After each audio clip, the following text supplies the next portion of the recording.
Assistance.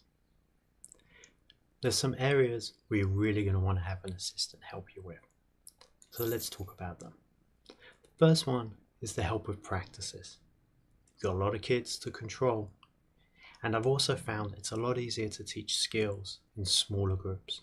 So if you have a couple of assistants, you can get to having those smaller groups.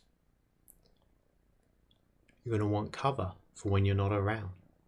You're going to have family events or work events to take you away from a practice or a game. You want to make sure there's someone there who's still looking after the team. You also want an adult who you can bounce some ideas around, reflect after games, after practices about what's working.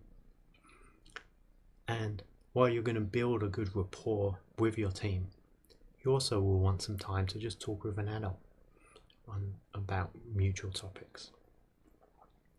Ideally, you want to look for 2 to 4 assistants to help you out. And now we'll talk about how to get them.